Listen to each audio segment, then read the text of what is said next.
Bonjour, je m'appelle Marc Morozov. J'aimerais partager mon histoire avec vous aujourd'hui. J'ai grandi dans une famille avec une lignée ministérielle. Mon père était pasteur. Son père était un pasteur qui a implanté des églises dans toute l'Ukraine et en Russie. Beaucoup de missions travaillent là-bas. Du côté de ma mère, mon grand-père était prophète. Avant lui, sa famille n'avait pas été sauvée et il y a eu une rencontre radicale avec Dieu et il a donné sa vie à Jésus. Et Dieu a commencé à l'utiliser comme prophète.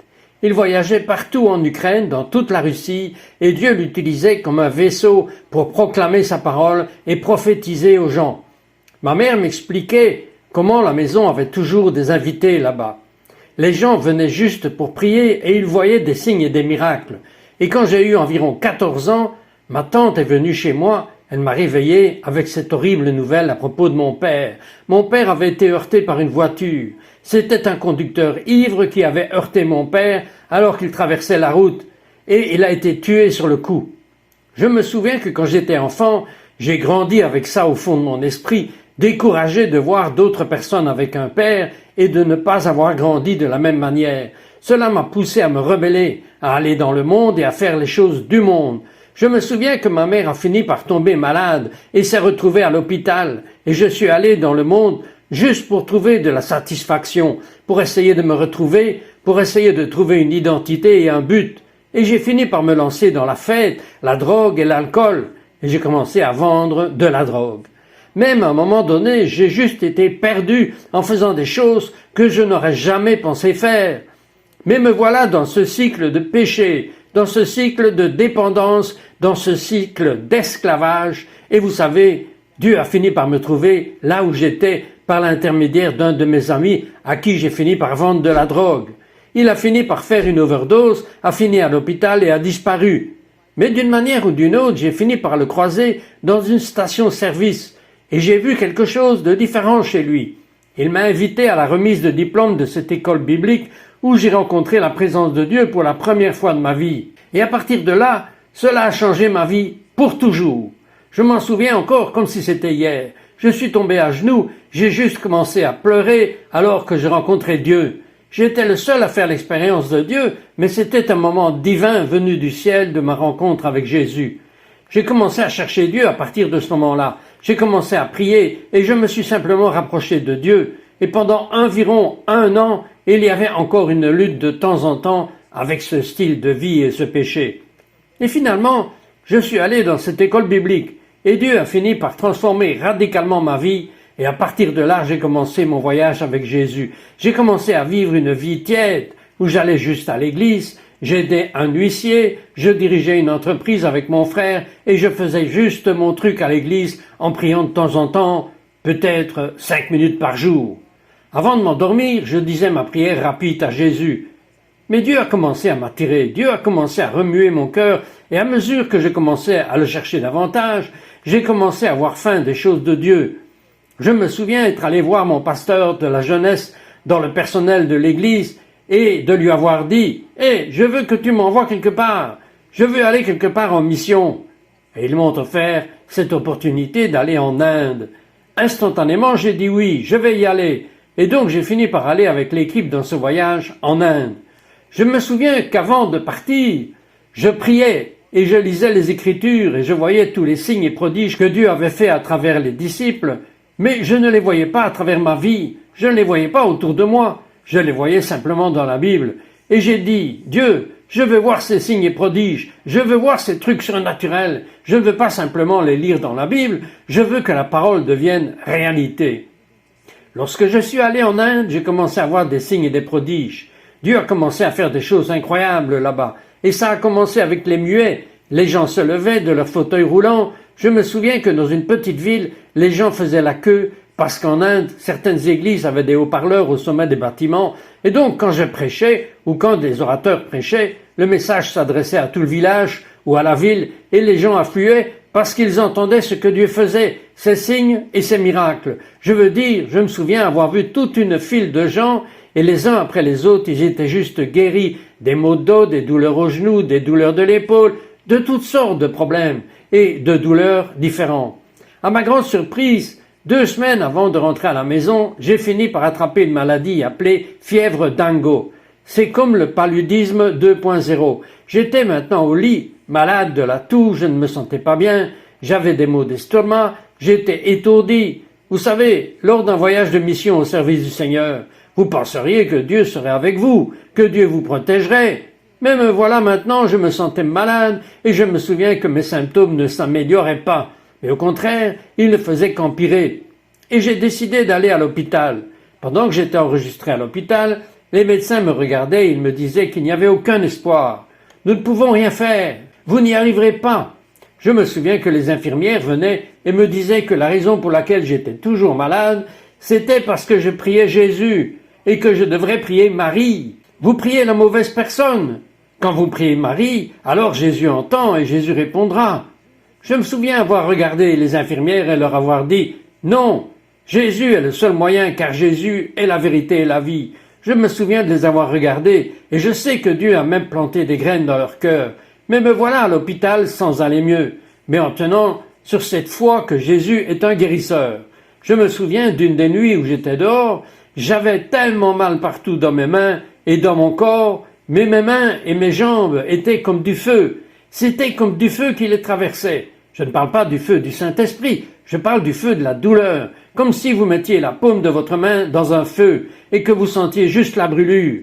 Et j'ai senti un tas de petites piqûres. C'était pire que n'importe quelle sorte de manque qu'on pouvait ressentir. Et me voilà dehors. J'ai posé mes mains sur un escalier froid parce que j'avais besoin de me rafraîchir les mains et je pleurais devant Dieu. Il était environ juste 2h30 à 3h et j'ai dit à Dieu, pourquoi? Pourquoi est-ce que ça m'arrive? Est-ce que je n'ai pas vécu assez de choses? Je me souviens que Dieu m'a parlé, il m'a dit, Marc, je vais te guérir. Quand tu rentreras chez toi, ne retourne pas au travail. Je veux que tu cherches ma face. Alors j'ai pris cette parole du ciel, j'ai pris cette parole du Seigneur par la foi que Dieu allait me guérir. Je me souviens que ma famille m'appelait et me disait de rester là encore un peu, de me faire soigner. Mais moi je leur disais que Dieu allait me guérir. Je le croyais. Je vais rentrer chez moi. J'étais censé rentrer chez moi parce que j'avais acheté un vol aller-retour, donc je savais que quand j'irais là-bas, je savais quand je reviendrais. Et donc j'ai dit que je rentrerais chez moi à l'heure et à la date initiale que j'étais censé rentrer chez moi. Environ 2 jours avant mon vol, mes symptômes ont commencé à augmenter. Mon nombre de plaquettes était censé être de 250, mais mon nombre de plaquettes était en fait de 68. Ça n'allait pas bien. Je ne pouvais pas marcher. Je pouvais à peine parler. Je n'étais pas bien, j'ai commencé à me sentir mieux, mes symptômes ont commencé à s'améliorer un peu, la veille de commencer à marcher. Et j'étais censé aller dans l'avion en fauteuil roulant. Mais me voilà maintenant en train de marcher sans avoir besoin de fauteuil roulant. Au moment où j'ai atterri en Amérique, j'étais complètement guéri. Gloire à Dieu, il est un guérisseur. Alléluia. Mon ami, peut-être que vous regardez cela et je veux vous encourager à dire que Jésus est un guérisseur. Peut-être que vous traversez quelque chose dans votre vie qui prend à cœur les promesses de Jésus. Tenez-vous à cette parole de Jésus et à la promesse que l'Écriture dit que nous sommes guéris par son sang. Alors me voilà de retour en Amérique, aux États-Unis, et je fais ce que Dieu m'a dit de faire. J'ai commencé à prier, j'ai commencé à le chercher. J'avais beaucoup de gens qui m'offraient de nombreuses opportunités d'emploi, beaucoup de choses différentes que je pouvais faire, mais tout ce que je pouvais faire, c'était ce que Dieu m'avait dit de faire, c'était de prier. J'ai commencé à prier, j'ai commencé à jeûner, j'ai commencé à chercher la face de Dieu, et Dieu a commencé à me montrer mon avenir. Dieu a commencé à faire un travail incroyable dans mon cœur. Il a commencé à m'apprendre à entendre sa voix d'une manière particulière. Je me souviens d'être sorti dans les rues, d'être allé dans les centres commerciaux et d'être allé dans différents endroits, et j'ai commencé à voir des signes et des prodiges. Je marchais dans le centre-ville et j'ai commencé à voir des démons commencer à se manifester. Je me souviens d'être allé au centre commercial et d'avoir approché les gens avec des paroles de connaissance que j'avais reçues du Seigneur concernant quelqu'un qui souffrait. Et tout d'un coup, il a été guéri. Je me souviens même d'être entré chez McDonald's et il y avait un homme et une femme et la femme était dans un fauteuil roulant. Elle avait une sorte d'entorse. On lui avait jeté quelque chose sur la jambe. Et je me souviens que le Seigneur m'a dit de prier pour elle chez McDonald's. Ce que j'ai fait. Et de manière surnaturelle, toute la douleur avait disparu. Je me souviens que tout le monde dans le McDonald's s'est levé en disant « Oh, qu'est-ce qui vient de se passer? Est-ce que je viens d'être témoin d'un miracle ?» Dieu a commencé à faire ces choses incroyables partout dans ma ville et le réveil a commencé à éclater dans ma maison. Dieu a commencé à me dire pour commencer de former des jeunes hommes. Et alors que je commençais à les rassembler, un réveil a éclaté. Et en un mois, nous avions plus de 25 gars dans ma maison et tous brûlaient pour Jésus, faisant tous la même chose, juste à la recherche de la face de Jésus. Nous avons fini par sortir dans les rues pour l'évangélisation et nous avons vu juste des gangsters et différents trafiquants de drogue qui venaient de sortir de prison, littéralement arriver et être sauvés. Tout d'un coup, le pasteur de la jeunesse a dit « Hé, pouvez-vous prêcher aux jeunes et juste voir des signes et des merveilles ?» Et en voyant ces miracles dans le groupe de jeunes, et tout d'un coup, différentes personnes, différentes églises ont commencé à m'inviter.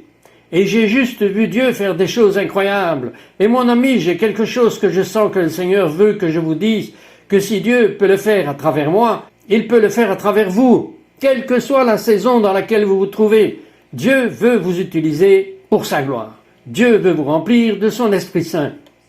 Tout récemment, il y a quelques jours, nous étions dans un groupe de jeunes et de jeunes adultes à Orlando, en Floride. Et là-bas, c'était un homme qui avait du métal dans le genou suite à une opération. Il ne pouvait pas se pencher et il ne pouvait pas courir, mais après la prière, de façon surnaturelle, tout le métal avait disparu. Il a pu se pencher et il a pu commencer à courir autour du bâtiment, faisant quelque chose qu'il ne pouvait pas faire avant. Vous voyez, Dieu fait ces signes et ces miracles. La Bible dit que ces signes suivront ceux qui croient. Il y a environ 2 mois, j'étais au Brésil et nous sommes venus dans un petit service. Il m'avait demandé de venir servir dans cette petite église. Je ne savais pas quelle était sa taille jusqu'à ce que j'y arrive. Il s'est avéré qu'il y avait environ 20 personnes, dont 7 membres de notre équipe. Et après avoir prêché un sermon, il y a une parole de connaissance qui m'a été donnée par le Seigneur. Nous avons immédiatement commencé à voir différents signes et prodiges, et ce qui s'est passé à cet endroit, c'est qu'il y avait une dame avec une plaque de métal dans la poitrine suite à une opération chirurgicale, et il y avait également 9 vis. L'ensemble avait totalement disparu après la prière. Elle n'a pas pu retrouver la plaque de métal. Il y avait une femme de pasteur qui avait des douleurs aux genoux, et toutes les douleurs aux genoux avaient disparu. Il y avait un homme qui ne pouvait pas marcher à cause d'un accident. Sa jambe était juste ferme et raide. Nous avons prié au nom de Jésus et la puissance de Dieu l'a rempli. Il était totalement guéri. Il courait autour du bâtiment et il pleurait. Mon ami, Jésus est vivant et il règne aujourd'hui et il veut t'utiliser pour sa gloire là où tu es. Je veux prier pour toi pour que Dieu puisse t'utiliser et que Dieu puisse te combler quelle que soit la saison. Tu es dans la vie, le Seigneur veut te remplir de la puissance du Saint-Esprit. La Bible dit dans Actes chapitre 1 verset 8 que la puissance du Saint-Esprit te remplira et tu seras témoin de la puissance de l'Esprit Saint qui est donnée lorsque vous témoignez. Et la puissance de l'Esprit Saint vous est donnée pour que vous puissiez témoigner. Donc là où vous êtes, tendez simplement les mains comme ceci. Je vais prier pour vous. Seigneur, merci pour chaque personne qui regarde. Seigneur, je te remercie que s'ils sont loin de toi, ou Seigneur, s'ils se sont éloignés de toi, ou s'ils sont avec toi aujourd'hui, Dieu, je prie pour eux maintenant. Seigneur, je prie pour que tu attires toutes les personnes qui regardent maintenant, que tu leur parles, que tu les remplisses, Seigneur, qu'à mesure qu'ils commencent à te chercher, que tu commences à les utiliser pour ta gloire. Dieu, tu commences à les remplir. Dieu, qu'ils ne se contentent pas de prier, qu'ils ne se contentent pas de te chercher, mais je prie pour qu'ils commencent à obéir et que tu commences à les utiliser. Que ce même esprit qui a ressuscité Jésus d'entre les morts, Seigneur, qu'il commence à les ressusciter et que tu commences à les utiliser partout où ils sont, Dieu, dans leurs écoles, dans leur emploi, dans leur église, Seigneur, au nom de Jésus. En ce moment, remplis-les, bénis-les, fortifie-les. Au nom de Jésus, nous avons prié. Amen.